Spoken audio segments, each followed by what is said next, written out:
Brothers and sisters, good evening, good morning, good afternoon, good day, wherever you are, it doesn't matter. Welcome to another video, guys. Now today we have a video that I came across from Cross-Examined, and that's the actual name of the channel. I'm going to leave the link to it down in the description below. It's going to be the first thing you can click because it is important for you guys, anyone interested in the Bible and understanding why God does what he does. Cross-Examined can pretty much answer most, if not all, of your questions because they certainly have answered mine. Now today we have a young atheist who I actually like the kid, to be honest with you. He asks hard questions, and those are the kinds of questions that are very important because if you can answer those types of questions, if you've read your scripture, if you've done the apologetics, if you've done the hermeneutics, then you can answer these things. Even if the person doesn't like the answer, you still have the ability to answer it, and from there it goes where it goes. So we're gonna go ahead and jump into this video, which answers a very hard question about chattel slavery, the Canaanites, why God treated them the way that he did, and then we're going to give our thoughts at the end of the video. Dr. Turek, God commanded you to murder your wife or children to prove your faith in God. Is your current devotion not enough to prove your faith? Must you murder your children as Abraham was instructed? First of all, I don't know what I would do. This is a simple yes or no question, Doc. I don't know what I would do in Abraham's position. That's a good question. You know who really struggled with that? Soren Kierkegaard, who wrote a book called... Is your faith strong enough to murder your own children or wife? I'm thinking, and since I'm from New Jersey, it's really hard for me to do, so give me a minute. The book is called Fear and Trembling by Soren Kierkegaard. So I don't know what I would do, just like I'm never going to say if somebody put a gun to my head or a gun to my wife's head, what would you do? Because Peter tried that. I'll never deny you, Lord. And what did he do? He denied him 3 times. Yes, at the crucifixion. I don't know what I would do, okay? But let me point out, if your friend is an atheist, there's nothing wrong with God doing anything because by atheism, there's no standard of right and wrong anyway. So in order for you to bring up the objection, you're actually stealing a standard from God in order to try and say God doesn't exist. Dr. Turek, I'm only asking if you would murder your wife or children to prove your devotion. It's a simple question. I don't know what would happen. And by the way, when God decides that someone should die, it's not murder for him. Because God kills all of us at some point, and he's the only one that can resurrect us.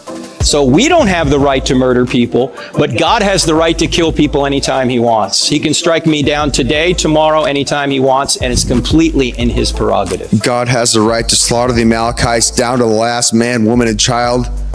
God has the right to take us out anytime we want, because if Christianity's true, men don't really die, we just change location. And God can do that anytime he wants. So thank you for your question.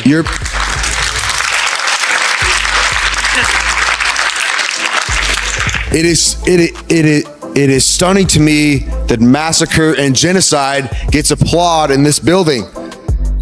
God demands slaughter, massacre, and genocide. All right, Cody, there's nothing wrong with genocide if atheism's true. Are you serious? If atheism's true, there is nothing wrong with genocide. I am an atheist and I oppose genocide in every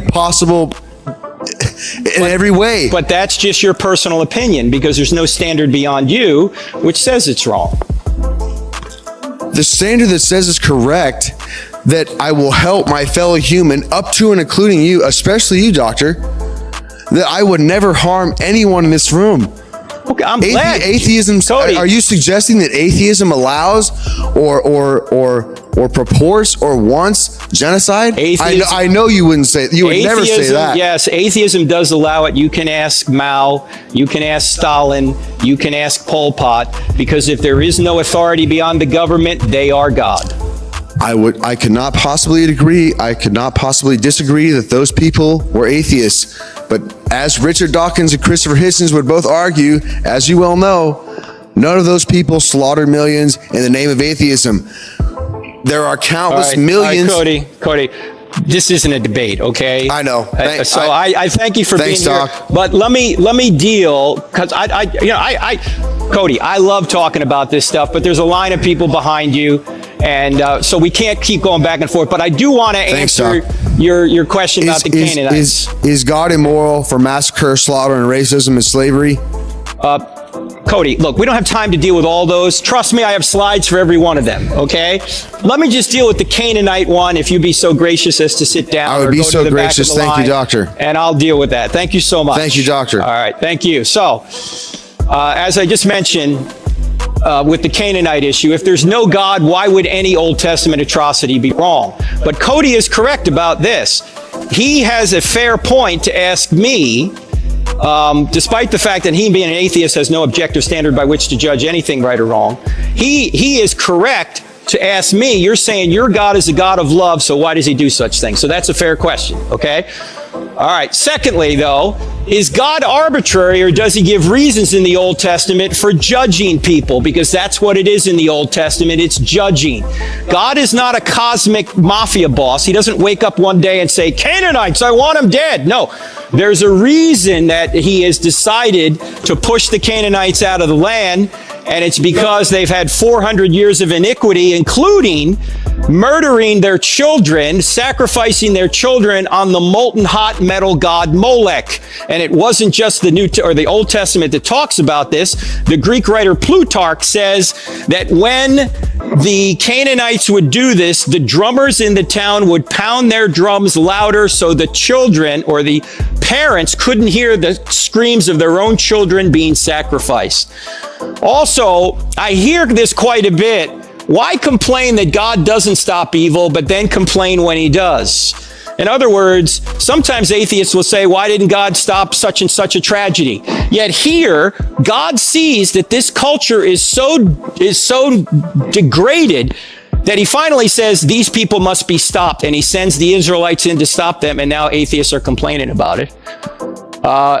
And the question I always ask people is God committing murder by ending lives on earth? And the answer is no. God doesn't murder anyone. He can't murder anyone. He is the creator of life. He can resurrect it. Only people who are other creations can commit murder. When God ends somebody's life, it's not murder. And as I mentioned a minute ago, God has the right to usher people into the next life whenever he wants. Whether we're 82 or 2 years old, that's up to him. People never die, they just change location. And we also need to remember that the Old Testament theocracy was unique and temporary. It was not the ideal for all time, but the means to a promised new covenant. And the best book on this topic is by Paul Copan, Is God a Moral Monster? And Cody's actually bringing up good questions that Christians need to deal with. And Copan goes through all of those issues. One is the Canaanites, another slavery, these kinds of issues. And you can get that book if you want to go further. But this is not genocide. It's actually judgment. Why? How do I know? Because God did the same thing to Israel. God took out the Israelites through the Babylonians and the Assyrians, and he also took out the Israelites after they worshiped the golden calf. It was judgment, not genocide. Now, guys, there you have it. I know that there are a lot of people who ask about why God allowed chattel slavery, as they like to call it. Now, the Canaanites were one of those nations that were judged by God and were allowed to be held as lifelong servants by the Israelites because of the actions they were taking for centuries. Now, Dr. Turek spoke about it extensively, and I will tell you guys that I have studied enough of this to know that there is no equivalency between the early American slavery and the servanthood that was practiced by the Israelites. These people were treated like family members. People were mandated to give them clothing, water, food. They literally were a part of the family. You couldn't just leave them out in an outhouse and barely feed them. You were mandated to treat them right. That was the law. And if you didn't obey that law, you paid dearly. Now, having said that, I know a lot of you are still going to be like, well, Brother Mav, it doesn't matter. They were still servants against their will. Yes, they were. You know why? Because God knew that this was a nation that was treating women and innocent born life, little babies, so badly, assaulting them in very grotesque ways that God said, I warned you for centuries and you don't want to listen. And if left to your own devices, you're going to continue to hurt innocent people, and I am not going to allow it anymore. And that's what, for me, is the most perplexing about non-believers, is that you have a problem when God does interfere. And then you have a problem when he doesn't interfere, when you bring up the starving children and children with cancer, so you have an issue with that. And when he did pass a judgment, you still have an issue with it. So which one is it? It's just like when you grow up in your parents' house. You don't like the rules that they put forth for you. They give you guidelines and you're expected to conform to those guidelines. And when you don't, there's consequences. Now, is it the same as getting a consequence from the creator of the universe?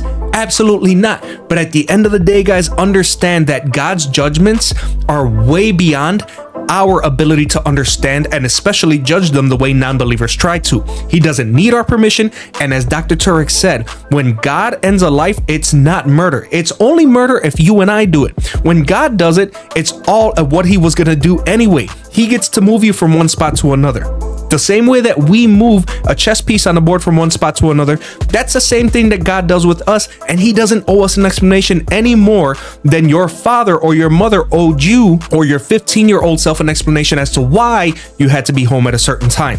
Is that a very simplistic analogy? Yes, but it's as best as it can get, guys, because no matter what, authority is a concept that was created by God. And so why is it that we cannot understand that if we can submit to the authority of our parents or our employer or our teachers, then we have to submit to the authority of the creator of the universe even more? To me, I don't really understand it, guys, but at the end of the day, I do know that there are a lot of things in the Old Testament that do seem harsh, but no matter what, we cannot see and we cannot comprehend what God can see and what God can comprehend. And when you think about it, that's really what it comes down to, guys. Non-believers aren't going to see it. If you look at the book of Corinthians, 1 Corinthians 2:14, the natural person does not accept the things of the Spirit of God, for they are folly to him, and he is not able to understand them because they are spiritually discerned.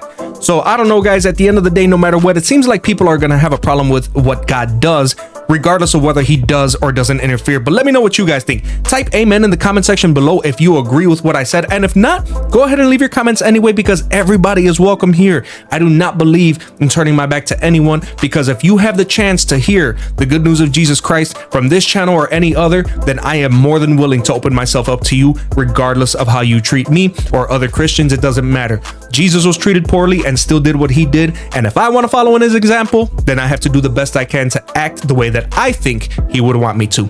As always, guys, be safe, be good, be blessed. I'll see you guys when I see you. And remember that Jesus is king. And on top of that, tomorrow is not promised to anybody. Have a good one, guys.